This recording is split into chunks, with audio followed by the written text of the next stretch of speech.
Welcome to the Bleeding Burgundy podcast, a Washington football podcast by fans for fans.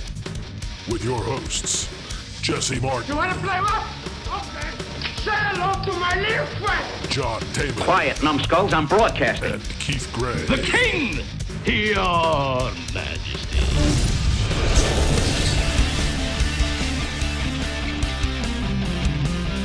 And now here's your host, John Taylor. Hey everybody, and welcome once again to a fucking loser Monday here on the Bleeding Burgundy podcast. I'm about tired of saying that because it seems like I am our Monday host here, and every week having to say loser Monday is getting on my goddamn nerves. So let's hope that this puts a stop to that, although we very much doubt it. Do we not, my friends Jesse and Keith, my co-hosts and cohorts in crime? Cohorts. Doubt it very, very seriously. What's going on, John? Keith, how you doing? Oh, fantastic.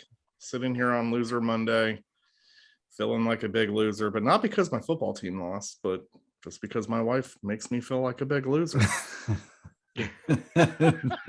Okay. I know who's going to be making sure that his wife doesn't hear the beginning of the podcast this week. This guy, she don't. Please. Well, she is an Eagles fan, so you probably are onto something there. They got smoked out by the Raiders yesterday, so you know. That's the only good thing going for this household at this point is the fact that the Eagles suck too. Yeah. Because the Giants went ahead and won, and so I think that puts them ahead of us by a game, right? Even though, well, I got last year we 7-9, we win the division. I guess so. We learned to freaking look at it, even though we suck and our fucking record stinks. You never know what's going to happen. The Cowboys plane could crash. We got the tiebreaker over the Giants. There you have it, folks. There's your reason for optimism. There you go. For the day. That's right. We have it shit. over the Giants. And by the way, that brings me to our next segment. Fuck you, Danny Jones. We have the tiebreaker. All right. So anyway, what did you guys do for game day yesterday? Keith, go ahead. What did you do for game day? Did not watch the game. Really? I didn't watch it until later on in the evening. And the only reason why I watched it in the evening is because I have an obligation with you two gentlemen. So therefore I felt, let me just go ahead and watch this shit show. So I'll come up with a good shit show comments to make it seem like I'm was really into it yesterday, when in reality, I spent the whole entire day with my kids doing sports. Fact of the matter is, you probably could have just blown it off, not watched it, and we would have realized you still don't know what the fuck you're talking about most of the time anyway. So, I don't see where the big difference was. 100%. I mean, let's not compare that to last week's episode, sir, because you were making some points for games that happened 6 years ago. Who, I was? Yeah. I was going to say, no way, because 6 years ago, I can barely remember that. We had to reel you in like several times, like, John, that was against the Saints. John, that was against the Giants. Times. Oh, the interception. Yeah, I don't know what the hell was going on with that. And then John's like, in my head. I don't fucking know, but chances are Taylor Heineke threw an interception. We're like, and we just rolled with it. We're like, and guess right. what? Guess what? Taylor Heineke once again threw a ill-conceived, awful fucking interception. Well, most interceptions are ill-conceived. I must say that. All right, so based on yesterday's disgusting performance, yet again, what did we learn? I'll start with you, Jesse Martin. Well, to be honest with you, I think the defense is starting to come together just a little bit. I think the front four is starting to be that force. They're getting a lot more pressure, getting a lot more push. The linebackers looked a little bit better. Danny Johnson, even though he got burned a time or two, he was physical out there on the outside. So that was good to see. I thought this was the best game by far the defense has played all year long. I think I would agree with that. Keith, what about you? Yeah, I mean, I'm not going to sit here and disagree because I'll be honest, I don't even give a shit. But let's pretend that I did. You could have just watched the freaking game in the rain last night. Listen, I watched enough, like I said, to give a few pointers to make it seem like I actually know something about football. And here I am today, gentlemen. So what have I learned? I've learned that the offense is putrid, absolutely putrid, and is going to continue to be putrid. I think we need to put some asterisks behind that putrid. I think the offense is doing okay. I putrid. think it caught in your throat, you saying that. I saw that right there on camera. You said that. It got right in your throat. I think this goes back to somebody that's under center that's making it putrid.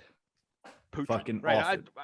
I tell you what, I did think they had a better game defensively yesterday. I was rather interested because, we all wondered whether Ron was going to push through on some of these promises he made of making changes last week. And everybody jumped on the fact that, cutting the kicker doesn't make any difference. Well, who fucking cares? You know what? Blewett didn't really blow it. He got one block, so he was blocked it for a minute, but we'll get to him later on. The fact of the matter is, I did see changes on defense. I saw them doing different things with different players on the field. They were more aggressive. I saw a lot less Landon Collins back deep and a lot more Landon Collins down in the box like he threatened and made him do it, which was good. I saw a lot more Cam Curl out there in coverage and doing things the right way. I liked that. Danny Johnson, he's going to get burned. What do you expect? Sure. Jesus Christ, and dude. you're going up against Aaron Rodgers. I mean, give the kid a break. But I think he was Lazard. I think he was physical, and he tackled and he made some tackles. So that's a plus, Yeah, he made some tackles.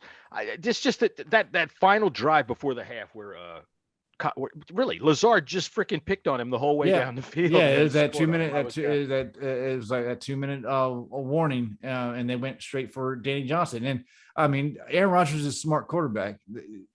Danny Johnson is he was on the practice squad for half the year, I believe.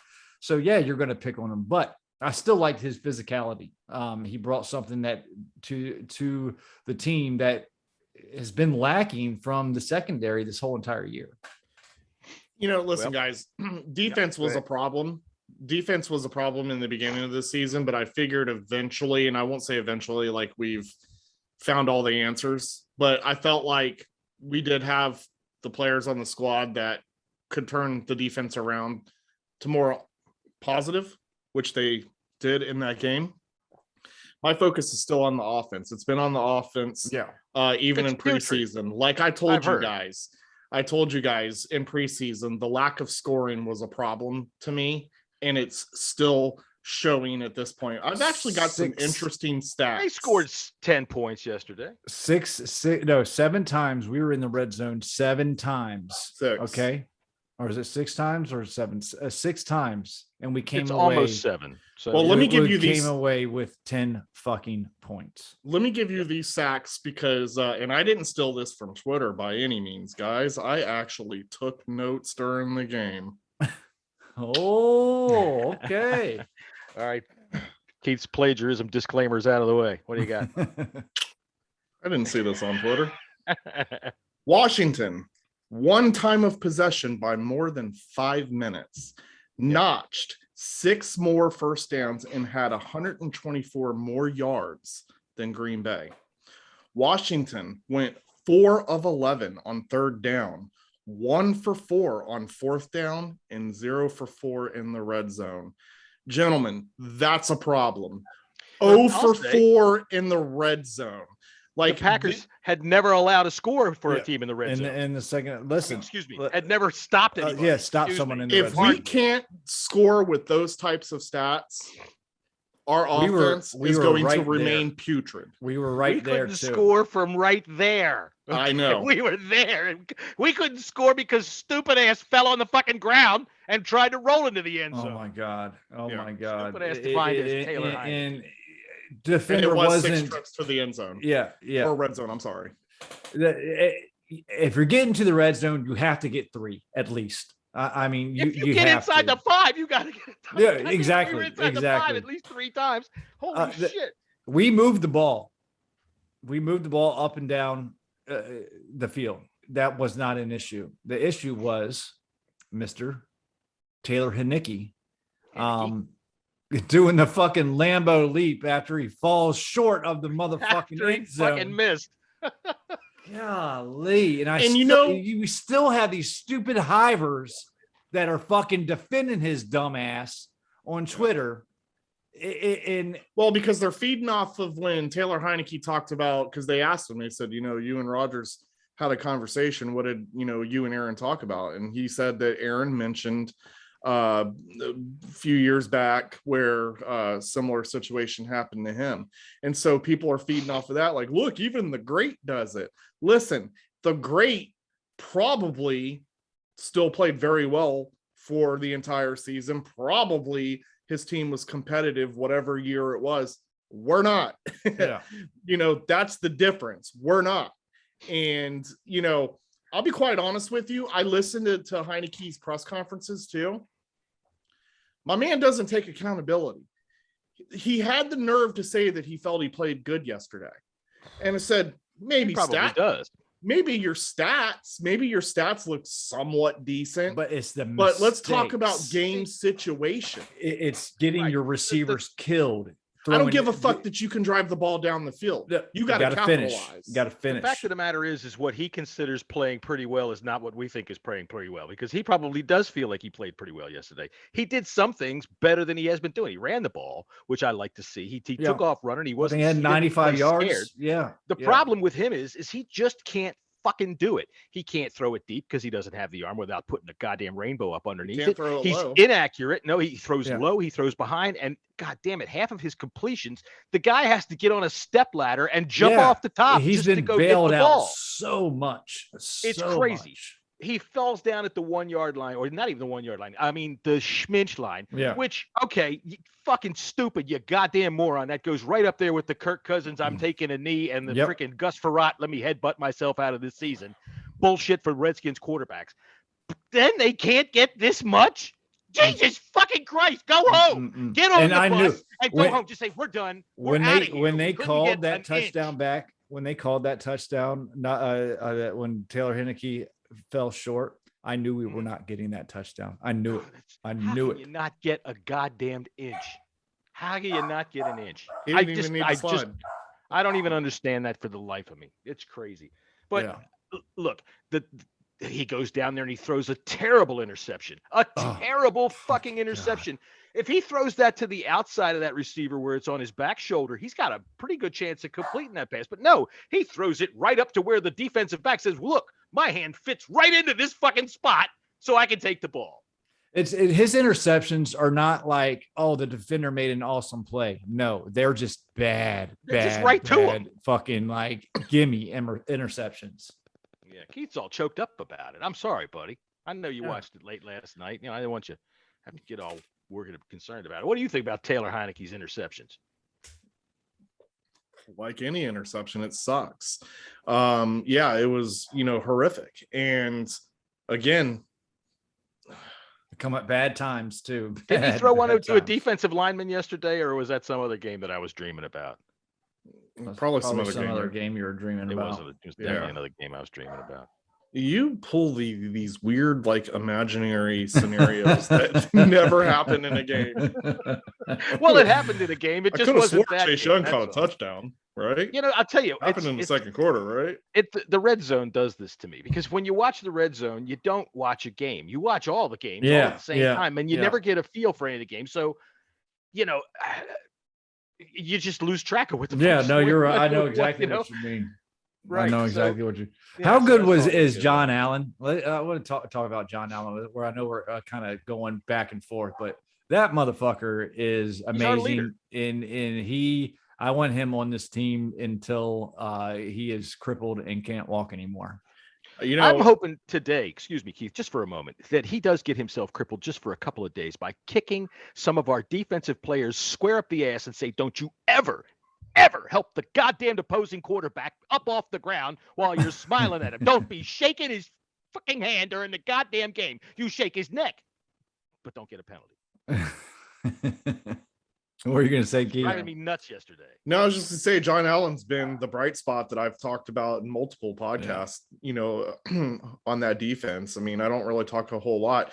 I did see some glimpses out of Montez Sweat. I mean, he had that real nice sack. And if you really slowed that play down and paid attention to that, I mean, he like that's something I want to show my son, even though my son probably would never play defensive end, but just to show you how strength can literally turn someone completely backwards. Don't know how he did it, but my man over there, his defender or the offensive guy was just literally twirling in circles. Mm-hmm. And I would like to point out on that sack, by the way, that I've been saying all year long that they've got those defensive ends swapped, and that when they put him over on the right side, or on the left defensive end, on the right tackle, and he did exactly what he did last year. He overpowered, shoved him back, and took the freaking sack. They were moving all around. Helped Rodgers up. They were moved. Everybody was being moved around on that defense yesterday, and it definitely showed. Like I said, I thought this defensive performance was the best of the year. I hope they keep it up. They're going to need to. But John Allen, man, he is. He's even got more sacks than Aaron Donald right now. He's from what we've heard, Aaron Donald hasn't had the best of year. And John Allen is killing it right now. I think he's got 5.5 sacks already. Something like that. I'm sorry, Keith. I didn't mean to cut you off there. You're fine. You're fine. It's just, I think it's funny that John Allen's got more sacks than the other guys who were, predicting the sack masters, right? Yeah. The sack. Yeah. I thought on the defensive line, they did play better yesterday. And even Smith Williams played pretty good until he helped up Aaron Rodgers off of Montez's sack. I didn't like that. But you saw Daron Payne out there playing the run really well. Chase played the run really well, I thought. Yeah. I thought Jamin Davis played a very good game. He had one play where a tight end got around him, but you're going to have. Yeah, he had one missed tackle too. But all in all, I think, and like we've said on this podcast before, you got to play that Jamin Davis, it's going to take some time for him to get into a groove. But I think you can see the steps are being made. He's starting to elevate his play. The things are slowing down for him, and he's going to get better and better and better as the year goes on. He played 100% of the snaps yesterday. Yep. I read that this morning. I didn't read it on Twitter. I read it someplace else because I am literate like that. But I thought that overall in the defense, St. Juste, again, very strong, very strong. Aaron Rodgers went at him. I thought he could have had an interception, except he put his hand on the receiver. Yeah, I know exactly. Didn't need to do it. Yeah. He was way up over top. That was right to him. He just, once again, he's an impressive kid. Doesn't look like a rookie in any stretch whatsoever. Landon Collins played a lot better yesterday because he didn't really get exposed too much. When they did manage to get him exposed in pass coverage, right? When they did manage to get him exposed in pass coverage, he got beat by the tight end. Yeah. And he got beat to the flat out there by a running back, by Aaron, the other Aaron. Aaron Jones. Aaron Jones. I thought they kept him in check pretty well. Yeah, I think. I don't think the Packers even bothered to try to run. 18 yards. Aaron Jones had 18 yards. 10 carries, 12 carries at the most, something like that. But Aaron Jones has been averaged about 6.2 yards per carry through the year. So they definitely kept him in check. So and that's good. Or defending the run has been an issue this year. But to hold Aaron Jones, even though he only had 8 or 10 carries or something like that, to 18 yards or something. I'm not exactly sure what the total was, but it was really low to that. So things are looking up. Like I said, I think the defense played well enough to win this game. The offense was put in position to win this game. Yeah, they just didn't fucking do it. No, they absolutely completely blew it, which brings me to the kicker. His block. Did you guys notice that the block, when it got blocked when Tim Settle made his block, he was practically on the ground. That ball was so low. I thought that Blewett's was bad, but then Mason Crosby's was even worse. Does Blewett still stick around? Do you go looking for more kickers? What do you do? I mean, you got to give Blewett a shot. Yeah, I mean, shit. Everybody was talking about Dustin Hopkins kickoffs, and that opening kickoff that fucking Blewett did, he blew it in the back of the fucking end zone. Yeah, I don't see how people are going to get so excited over a 65-yard kick from a fucking. Yeah, it's so that I want to see him fucking make some field goals. You got to keep him on until he until he misses multiple field goals in a row like Dustin Hopkins did. Or multiple extra points. He made an extra point and a field goal. And a field goal. I thought the block was more the offensive line. They really kind of smashed right through there and got in his face. It could have been higher, much higher. It could have been a better kick, but I don't think it was going to make much of a difference. And that was his first field goal. I ain't gonna fault the man too much for that block. But he made it when we needed him to make a field goal. He made one. So I think a lot of people were yelling about how Ron doesn't trust him already because he went for it on 4th down so many times. The one that he went for at like the 28-yard line, that one I would have thought maybe because the score was still close at that point. Go ahead, put Blewett out there, try to get it. I think it would have made it 14-10 if he would have hit that. And yeah, that's a 40-yard field goal. You can hit that. You got to hit that. So I also saw people were laughing. Why did he go for it? Why did he kick a field goal that late in the game? Well, for one, you need one. If you're going to tie it, you never stop trying, even though there's not enough time left. But why not? Go see if you can do it. Go out there and see if you can get one over the fucking. Might as well let him get his practice in now. Yeah. Shit, the game was over at that point. You might as well.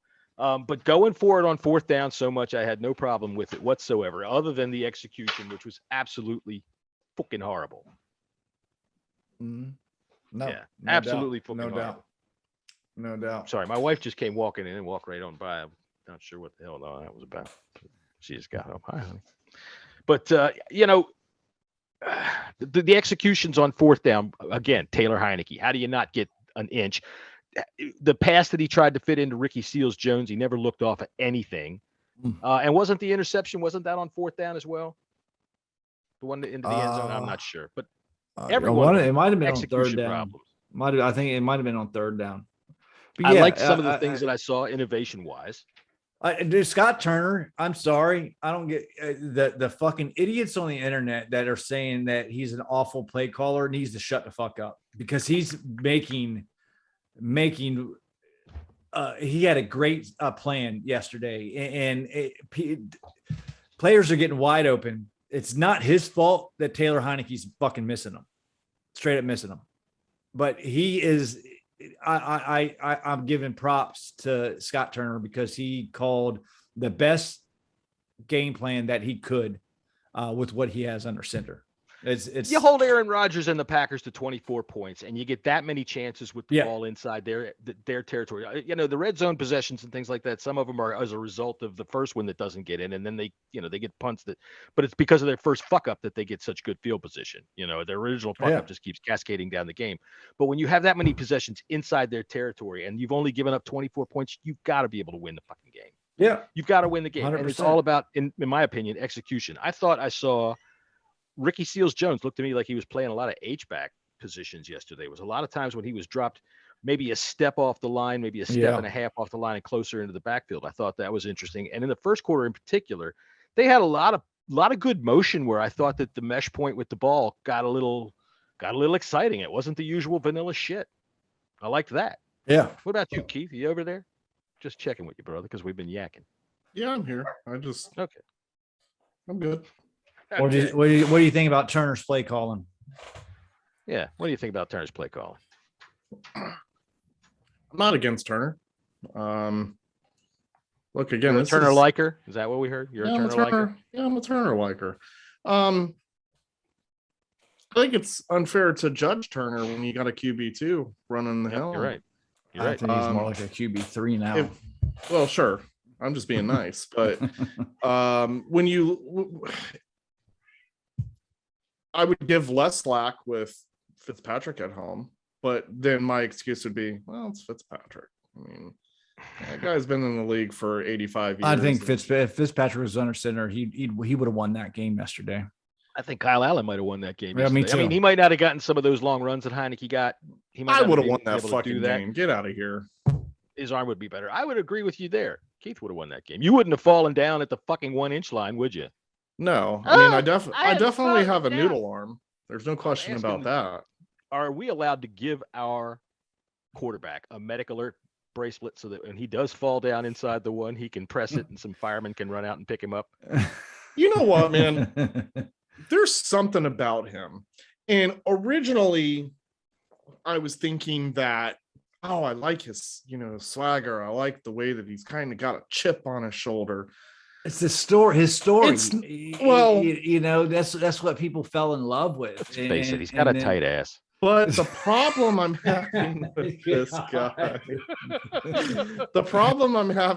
guy, is not his tight something ass. About him. There's something. It's not his tight ass. It's his arrogance. Like, I'm not sure what he has. I know what you. I know what you mean. I know what you mean. He just doesn't have the ability to follow through on what he thinks he can do. He's Rex Grossman 2.0 is basically what it is. He doesn't get out in the front and say, "Fuck it, we're going deep," but he definitely has the attitude that he can. I like that they again yesterday. I think Ron Rivera said, didn't they bring on Pam Oliver with her big fucking forehead and her gigantic hair to say something like, Ron Rivera says he's playing with more confidence here today. Thank you very much. Back up to you. It can't be any worse than Chris I swear to God. I'll tell you something. I'm going to say this about Pam Oliver. Forehead. She does. She's got a most massive forehead. She should sell advertising on it. They should use it like a green screen on the screen, and sell like her from Exxon sign on her forehead. They could make some extra money. Just me saying so, Fox. I would say that she constantly looks like a woman who's making the walk of shame after a bad party. Oh, wow. She does. She always looks like she just rolled out of bed whenever they go on the sidelines. Troy Aikman and Joe Buck said, look, we're not having her out here anymore. She's a little bit beneath us now. Anyway, that's me on Pam Oliver. But they did say that Ron said that he was playing like he was a little less afraid of making a mistake, which he did look like that was true. He looked like he had a little more abandon. He just doesn't have the arm. And a lot of those fucking short passes, it almost looks like he tries too hard to put touch on it. He flicks with his elbow like this instead of throwing the ball with his shoulder, stepping into the throw. And as usual, it's off target. Yeah, no, I don't know if I've seen him make more than 5 clean passes, more than 10 yards down the field all season long. They're always the receivers got to climb the ladder. They're getting fucking killed out there. I mean, I thought that one Terry McLaurin saved an interception early in that game when that one pass where he had to jump up. It looked like he jumped like 2 stories in the fucking air. He did to grab that. Pam Oliver came out with her giant forehead and said he was up there at least 14 feet. Yeah. And then Chris Collinsworth told the story about how they went out to dinner the night before. This guy, he was ready to jump up on the roof, I tell you. But yeah, I mean, he got McKissick killed. Diami Brown got fucked up one play. He's just, I think it's time to bring Kyle Allen in. We spent a 5th round draft pick on him. Let's see what he can do. Last season, after the playoffs, Ron Rivera was asked about Kyle Allen, and Kyle Allen, he said that he thought Kyle Allen could do just as well as Alex Smith or not better. Okay. So why not, if Kyle Allen is healthy, and he should be, because he's our QB2 right now, let's give him a shot, because Taylor is just not fucking working. Nope. Not working. And he got McKissick blown up. I was surprised he didn't get hurt in that play. I think I think you make that decision after the bye or during the bye week. I think you let Taylor go out there and get killed by the Bucks. Yeah. Well, wait a minute. Hold on. When is our bye week? We got the Broncos next week, then the Bucks, then the bye week. The report did come out today that Fitzpatrick has an MRI due and I think next week, and they're going to decide, what's going to go on with him after that. I've seen inconsistent reports on that. I thought that was for his teeth. He's getting dentures. Jesus Christ.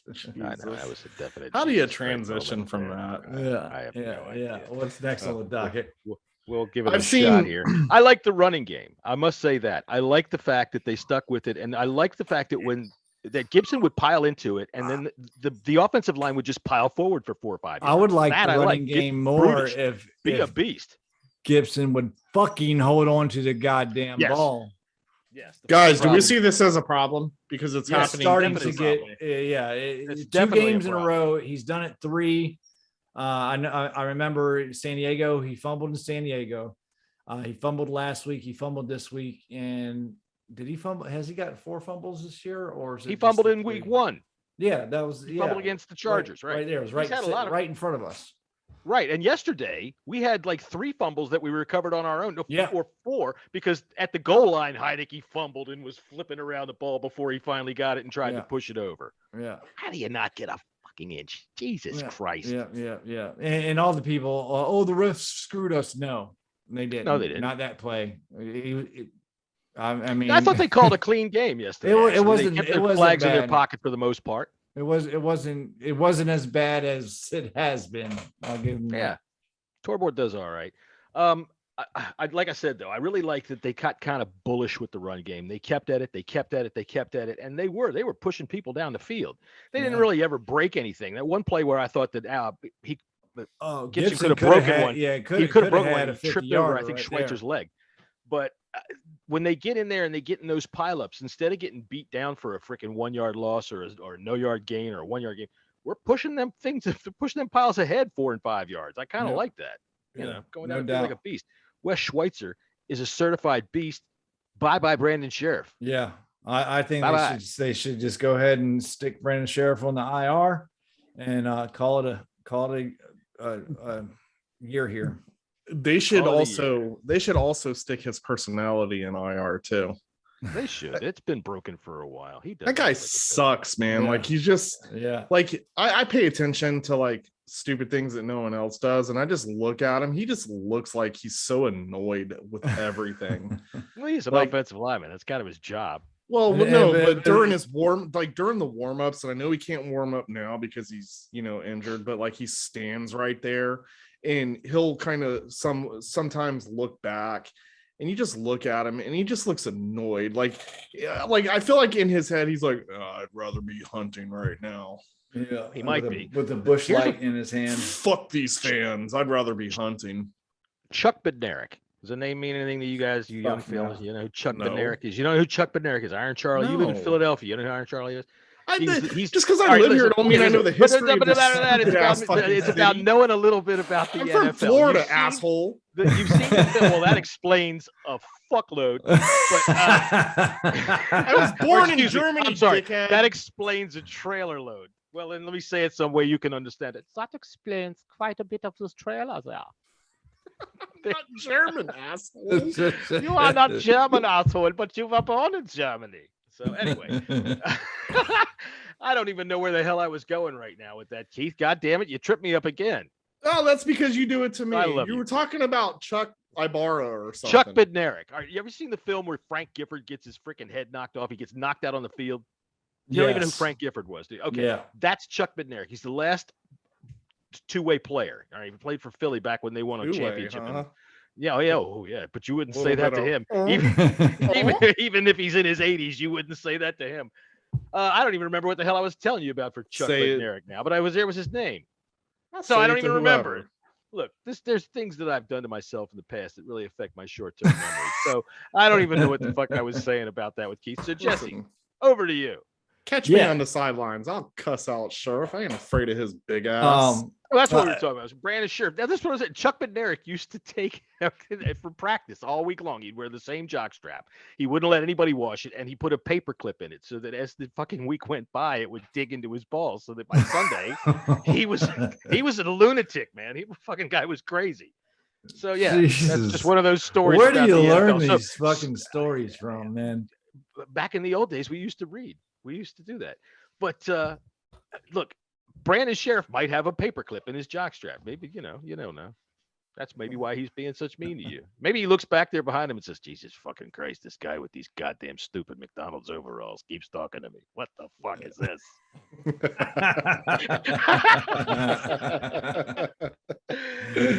All right. So the hashtag Fire Ron has been going on full effect, and it's getting kind of fucking annoying right now. I think I know we talked about this our new segment, the stupidity of fans, and I just want to kind of reiterate it for a second is the fact that you guys want to fire him right now. And bringing who is nobody. It's not even. You don't even need to ask the question. It's idiotic. It's people. It's fucking dumb. And the fact that the arguments that I've seen online as to why are even stupider. So just, if you're one of those people, just go look at yourself in the mirror right now. They think they look good. They think they look fine, and I've seen them before. I mean, me at least, I'm old enough to tell the truth. And repeat after me. I hate to deflate your point, but stupider isn't a word. Stupider. Yeah, I was going to say, but I didn't want to make him feel stupider than he already did.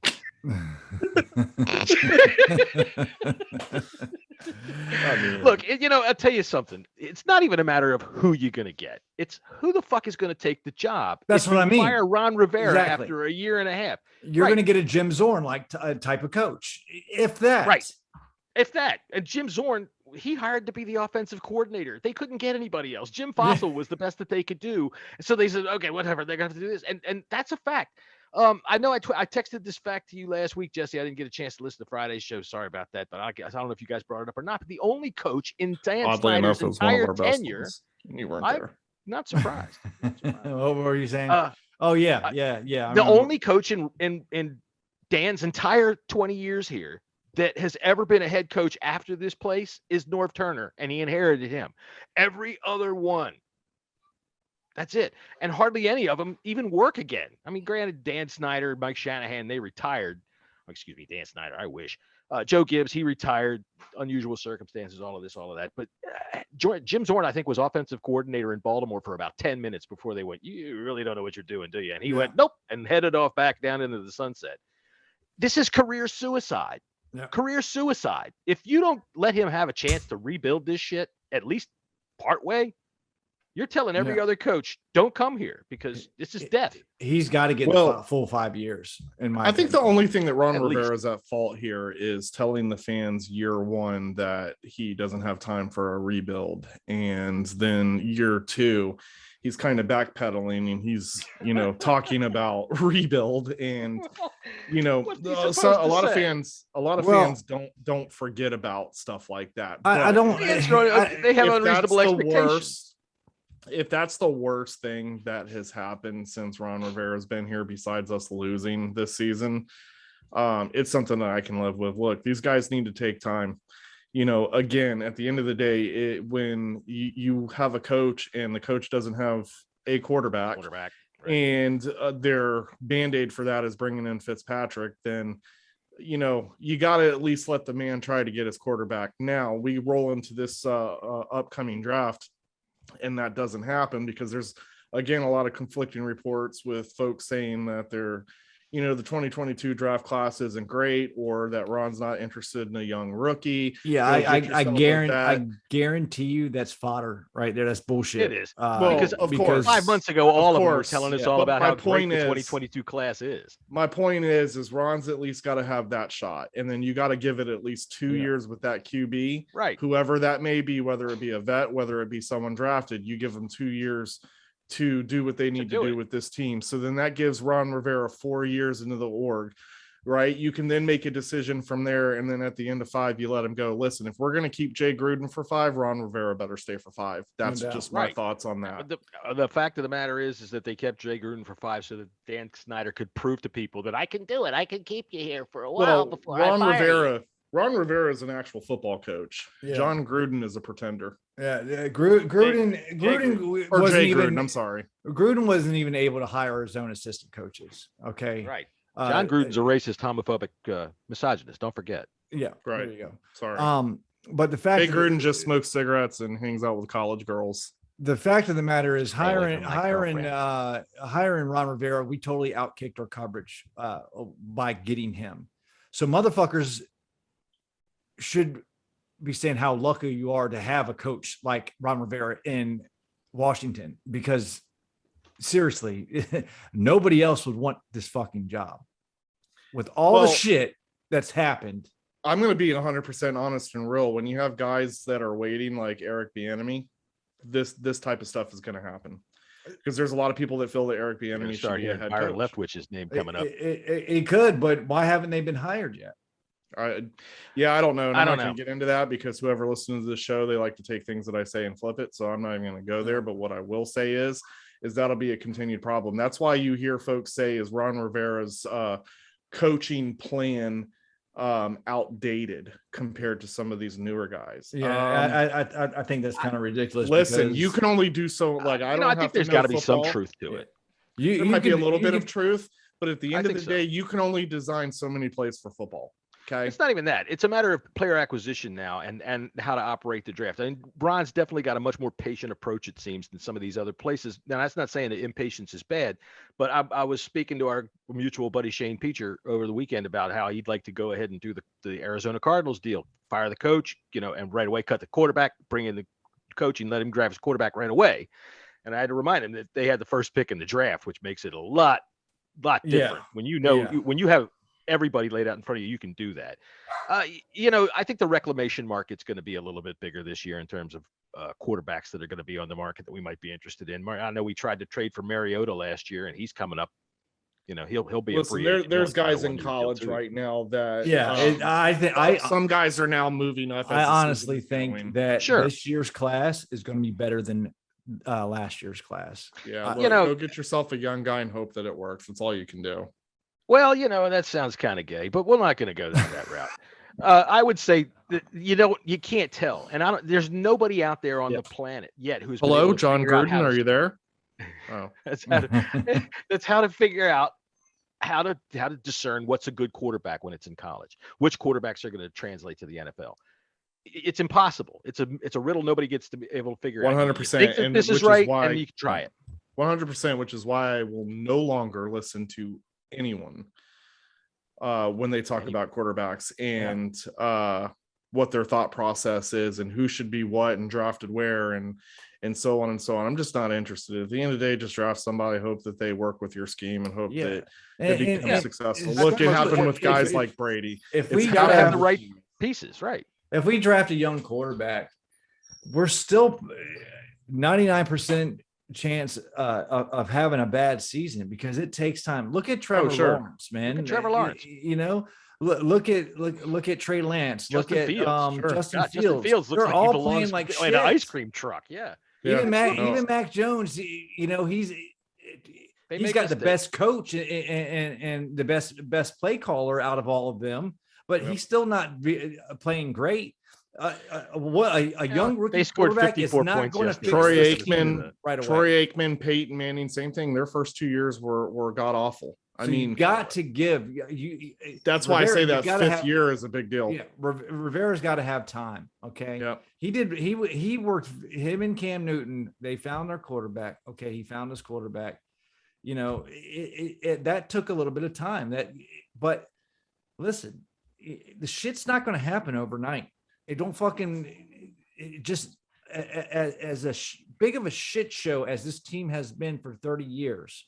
Okay. Mm-hmm. You can't expect going from a 7-9 team, and this is based off of injury luck to Dak Prescott, expecting to go get 9, 10, 11 wins. It's unfeasible. It's unrealistic. Stop being fucking stupid. I don't know who would have been on this show predicting anything like that. I mean, that would have to have been a moron. Again, the bottom line, and I hate to do this, but you go back to, Peyton Manning, Troy Aikman, their first 2 years, it took, year 3 for things to gel together. And then, like I said, you draft yourself a quarterback that you think, I'm not saying you're going to find yourself a Peyton Manning or Troy Aikman, but find yourself a guy worthy enough to, run a team. And as long as they have the skill set to do so. And then, like I said, by year 3, that's Ron's 5th year. That's going to tell you a whole lot. Do you keep Ron? Do you re-sign a contract, with him to keep him? I mean, I would have to believe at some point you go and get your guy. It takes a 3-year turnaround. And that's kind of what I'm hoping for at this point. And that's what I've been hoping for.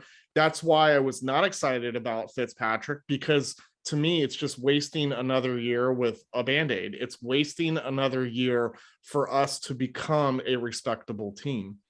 Well, they did try to go get Matthew Stafford. They made a good offer. It just got taken away from him, and that's okay. So, I mean, they made an effort to be better. But you can't rely on free agency, and that's why I don't want to bother with it. Go get your young guy out of college. But you also have to trust right now. A lot of too. these young guys are moving around. like Mariota, Trubisky, these guys are going to be free agents again, and reclamation projects like that might be worthwhile. Ryan Tannehill is a prime example that after that initial time in a bad situation, because let's face it, if you're drafting a quarterback high, you're a bad football team.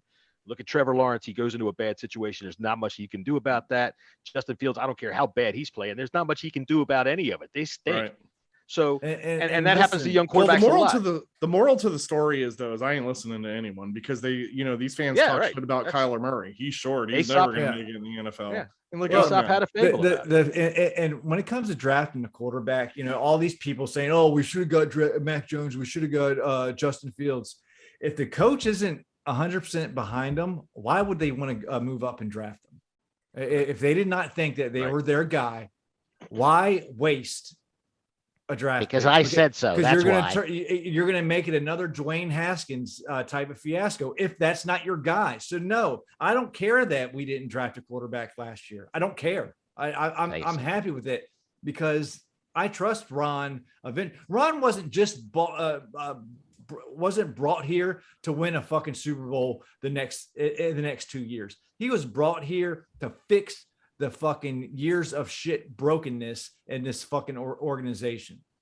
Okay. Well, I have an argument for Jason Wright. Jason Wright was brought in for the same thing. So not on field related.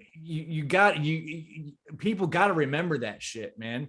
This organization, you had players giving head coaches purple nurples in the middle of practice. Like it was just every day. Okay. That was Deshaun Jackson, though. You got to realize when he gives a purple nurple, it happens so fast that you don't even know what the fuck happened to you before you're done. Because look, Jay Gruden's reaction was so slow. It was almost like the flash got him. All right, we're going to take a break and pay some bills right now.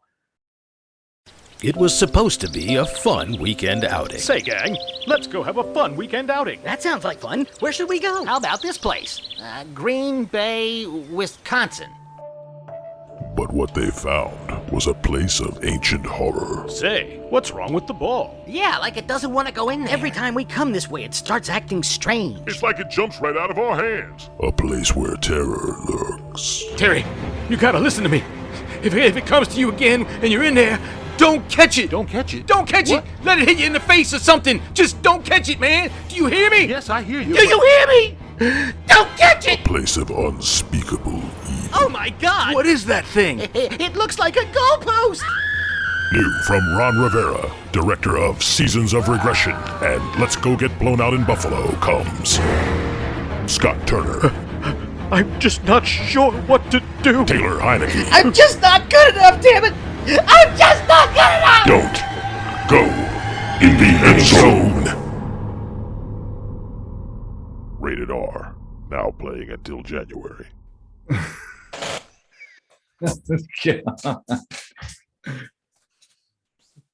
And we're back. Hey, man, that sounds like a pretty scary movie. I think we've already. I think it's on repeat every Sunday. Good grief. Yeah. All right. So we got game balls and goat balls to give out. So I'm going to start with you, Keith. Who's getting your game ball this week? Oh, I'm supposed to answer that. Oh, yeah. You should have watched the game. Oh, yeah. Oh, well, I did watch the game. I don't know, man. Like, no, I can't give a game ball with only 10 points. I just can't. I can't. There's just nothing. There's nothing for me. I'm sorry. I know the defense improved. I know this happened. I know that happened. I know we love John Allen. I know Montez Sweat had a great sack. I know that, guys played better. I just can't. There's just no game ball. I'm sorry. So that's the second week in a row you have given no game ball. Well, no, Jesse didn't give a game ball. I'm not giving one last week. I am going to give a game ball to the defense and Jack Del Rio. I think they came up with the best plan possible to try to limit Aaron Rodgers, and it worked. In my eyes, they did their part. So the game ball goes to Jack Del Rio for coming up with it. I mean, you're not going to stop Aaron Rodgers. Let's face it. Not many people have. But they limited Devontae Adams. So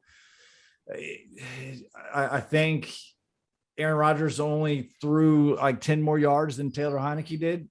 So they limited him as best they could. They kept it to 24 points. And, if you do that to a team like Green Bay, I think you deserve something. Reports are out there saying that someone passed a note to JDR before the game, letting him know that gas prices rose another 9 cents. And coming up next on What the Fuck Was That? My turn to give out a game ball. I'll give one to Terry because he got 122 yards and a touchdown. It was another one of those Taylor Heinicke prayer balls that got sent up there. But I got to kind of pull it back with a little bit of a string because, dude, how do you let the ball hit you square in the fucking jaw? Yeah.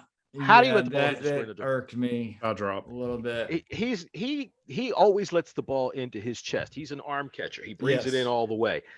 I want them to start working on him with his hands, getting him out in front because he'd have caught that ball. He should have caught that ball. I mean, goddamn it, it hit him right in the face for Christ's sakes. Yeah, probably Heineke's best throw of the day. Yeah, I wouldn't call that the best throw of the day. It could have been. He could have led him a little bit better, but yeah, it hit him in the fucking face mask. Right in the fucking face mask.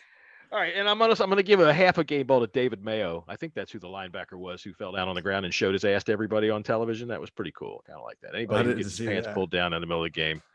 Yeah, it was a play out on the sidelines that Aaron Jones caught, and they went out and made a tackle. It was him and I think Cam Curl made the tackle. Or no, Danny Johnson made the tackle with him. And when he came up, he was having to pull his pants up, and that's okay in my book. All right, so goat balls. We'll start with you, Jesse. You get your goat ball. Yeah, I mean, the obvious goes to Tyler Heinicke. But I'm going to give this one to Antonio Gibson. Just that fumble, man. Listen, it's starting to become a problem. 2 weeks in a row, man. 2 weeks in a row. So he's gonna get my goat ball. Keith, what do you got for goat balls? Well, since Jesse picked Gibson, I'm going to go ahead and go with the obvious, and I'm going to give my goat balls to Jesse Martin and John Taman because now I have to explain my fucking JDR joke, which was he get it because he's a Trump supporter, and anytime a Democrat comes in office, gas prices rise. You fucking idiots. Well, do you know why gas prices rose? Because OPEC decided they needed more money after COVID. So they rose it. It's all over the papers. They freaking did it themselves. And I'm not even going to get into it because politics isn't even worth talking about. That was a funny joke, and both you assholes ruined it. It's unbelievable. So my goat balls go to both of you. Fuck this team. I feel that I am a pretty good arbiter of what is a funny joke. And I didn't understand that. So. You didn't understand that he was a Trump supporter. I get it. I know he's a Trump supporter. I just didn't care. But you didn't understand that gas prices went up. You know why? Because I work out of the house and I haven't. I mean, Jesus Christ. I just drove this week. I went down to South Carolina and had myself a good time. I was right in the middle of Trump country. And by the way, dude, you go right on 95. Good Lord, there's fucking billboards all over the place for that guy. Holy shit. Anyway, anyways, I'm going to give my goat ball to the entire fucking offense. You don't get in the end zone when you have that many tries to get in the end zone and you can't get a motherfucking inch. The whole offense is on my shit list. On my shit list. Nobody's going to fucking goddamn Mr. Freeze for any goddamn ice cream. I still love you, Charles Leno Jr. Thank you for your support for the Hog Farmers charity. Okay, that's true, and I say that with love in my heart. It's like being mad at your kid. Absolutely, but y'all played like putrid ass. Putrid ass. Oh no, I thought the offensive line played well, except for they gave like 2 sacks, I think, and that fumbles not on Taylor Heinicke, that was on the offensive line. Yeah. But I think that's the strongest unit, I think, on the team. The most consistent unit on the team is the offensive line.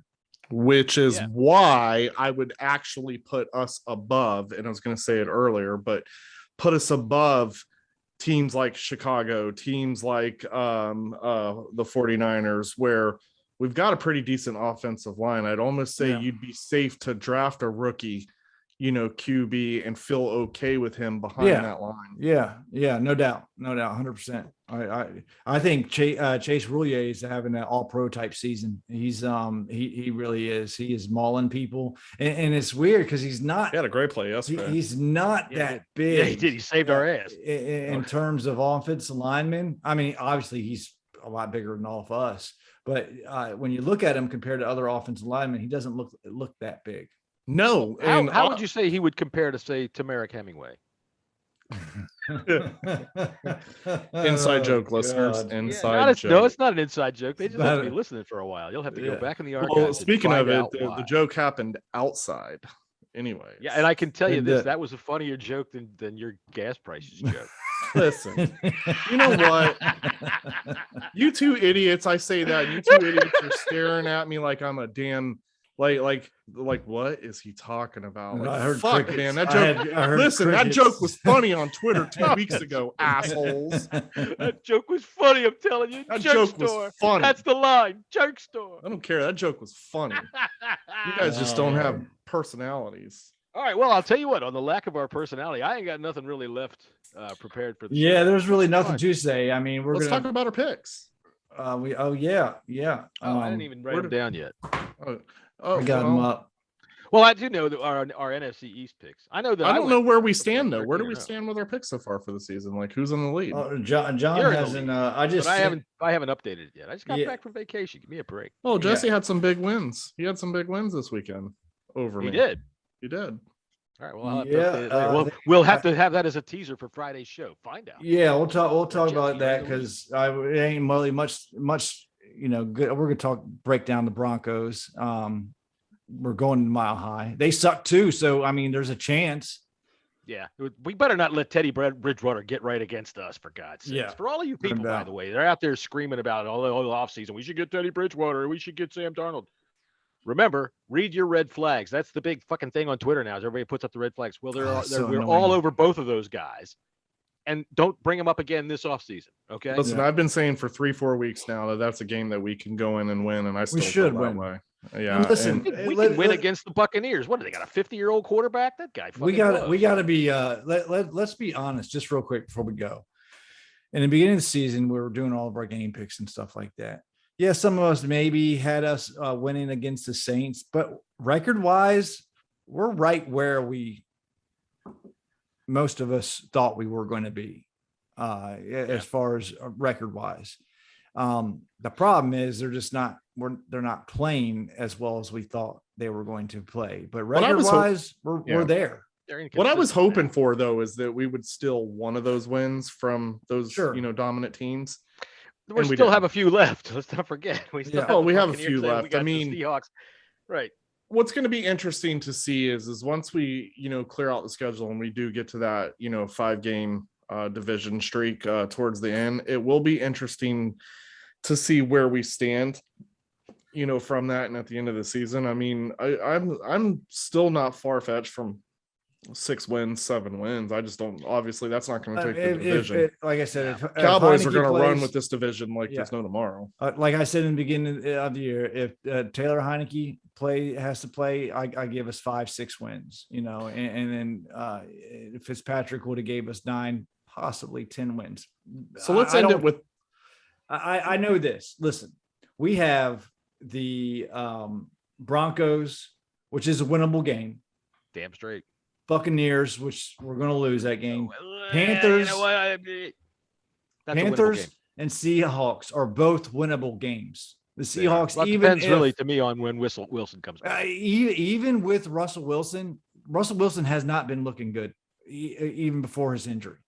You know why? Because he married Sierra, and then he got. But then we also had the Raiders too. So we could get 2 or 3 wins out of the next 5-game stretch. All right, upcoming. So with this being said, let's end it with this. I'll ask the last and final question. John.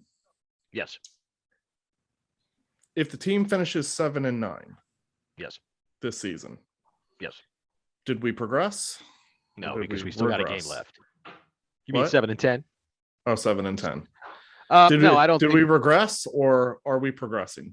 It depends on how we get to 7-10. I mean, it looks like we regressed until this week, where our defense looks like it played a lot better. And regardless of whether it's Joe Barry defense, blah blah, the offense of this, but the defense played a lot better against a very good offense. If they continue to get better going down the stretch and we win 5 more games, as the rest of the season goes on, I don't know that I would consider it a failure. I would think of it more as just spinning your wheels, because we got stuck with a backup quarterback all season and we couldn't really do much with that to get anybody else to progress, if that makes any sense. Yeah, Keith, do you remember this is even before John came on the podcast, but do you remember when we said that we could be progressed but have a worse record than we did last year? Yeah. The fucking dogs are yapping at your question. Fucking dogs. I don't, even if we have a worse record, I don't feel like that we're going to progress. Things got to change for me to. We need a quarterback. Have a better feeling about that. How do you think right now? Okay, this team, at the way that it's played, not just with Fitzpatrick, but a better quarterback, a quarterback that's better than him. All right, just it doesn't have to be somebody that's an elite quarterback, but a better quarterback, and I think we have a much more optimistic outlook. Sure. Of course, because right now, even with the inconsistency on defense. But right now with this fan base, because we don't have that quarterback, it is doomed to gloom, and there is nothing to be excited for. Yeah, I don't count this fan base. Fans are stupid, except for you people that are listening to us. We love you. I love you. Yeah, I mean, I'll agree with you. Fans are stupid, and we got 2 games against the Eagles left too. So. Right. I'm just saying, I agree with you 100%. There's no fans are stupid, but if you really think about it in this sense, there is nothing to do at this point because there are really no high points. No. We've been there though, lots of times. It's almost as if the fact that the best thing to do is not win a whole bunch more games this year. To get better draft. I will never root to lose, but as of right now, that's. Playoffs seem like a stretch in this unless there's a crazy turnaround, which is highly unlikely.